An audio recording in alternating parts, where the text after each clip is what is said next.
We spoke about Klaasen, but there was somebody else who was very classic today, and that is our Omnigel relief and recovery performer of the match, Shubman Gill. How much ever we talk about him, it's not enough, because he comes in 101-58, he comes in and he's just so at ease when he's on crease. He looks like he's somebody in complete control, and that's what he showed today. Yeah, look, I'm going off him very quickly. I mean, he's a good-looking bloke. He can bat. He's got so much going for him, and it's easy to go off. It's easy to go off him, isn't it? I've known Dooley for so many years. If you had told me his first reaction to that 100 by Shubman Gill would be, he's a good-looking fellow, you would have knocked me over. You know, he's just got too much going for him in this world, I think, old Shubbers.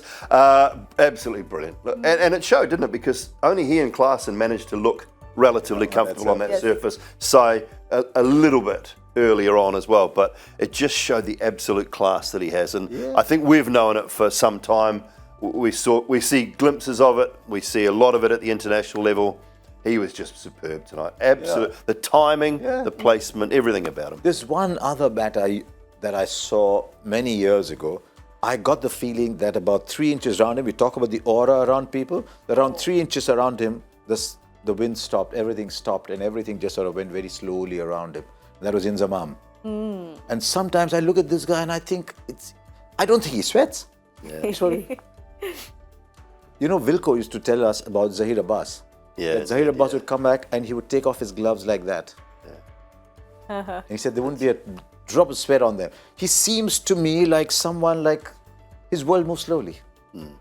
Which is a great quality to have if you're a batter, because that means you've got that much time to be able to look like that. He just, I don't know, there's something about him. But there's also, he's also such a lovely young man. Yes. When you talk to him, the respect. There's so much, don't know his mum and dad from anyone, but they've clearly done an incredible job with him, because he's just such a respectful young man. And when you meet him, or you see him meet anybody, or you watch him, I mean, he'd be with you in the next couple of years. He'll be making movies. He'll be, you know. Oh, he's already voiced. He's already voicing. Voiced Spider-Man. Spider-Man. That's Spider-Man, right. yes. He's the Indian voice of Spider-Man now, isn't he? I actually read years ago. Sorry. It's a story we've told before, but it's worth telling today on a day it's got 100.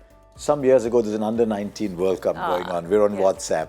We're on WhatsApp, and Dooley sends me a message. Everyone's talking about Shaw, and Dooley sends me a message on WhatsApp. I must find it out. Actually, it must be somewhere on my phone, saying, "No, mate, I've seen the real deal, and his name is Shubman Gill." And I said, "Okay," because everyone was talking about Shaw, and this is not to belittle Shaw, but everyone was talking about Prithvi Shaw at that time. And so I said, okay, so let me watch him a little closely again. And he was batting 3 in that series? Batted 3 in that under-19 tournament. And yeah, look, I watched their games, and I saw a couple of technical flaws with Prithvi Shaw that have never changed to this day. And they're still there. And Ricky Ponting pointed them out last year, and people have pointed them out in the last couple of years. And I watched Shubman Gill play, and I thought there is just nothing wrong with this. He found ways, like I talked about earlier today, to get himself out. And once he learnt not to do that, he was always going to be such a better player in my mind. And that's all I said. I just said, I think this kid's a better player. One of the measures of how good a player you're going to be is how quickly your perceived deficiencies vanish. Your perceived weaknesses vanish. Everybody has weaknesses. How quickly are you overcoming those and presenting a better proposition to the bowler? I remember Rahul Dravid saying that to me about Virat Kohli in 2008. He said, I looked at this kid and I said, yeah, he's okay, he's okay. I didn't think why he's okay. He said, but every time I saw him, I could see that that weakness is gone, that it's gone. Every time I saw him, he came back a better player. He said, that's when I knew he was going to be special. And I think that's something maybe Prithvi could have done a little bit more of. He's still young, but Shubman Gill just... I mean, today he hit 53 of 10 fours, no sixes. Yes. Just, and he wasn't clobbering the ball. Just timing it beautifully. Okay. Whoa, you there, 4. Yeah, well, that's why he's shown us why he's so special with that 100, just pure timing, which is why Shubman Gill was the Omnigel relief and recovery performer of the match. And he ensured that there was no dard for fans at Gujarat today. An absolutely splendid knock by Shubman Gill.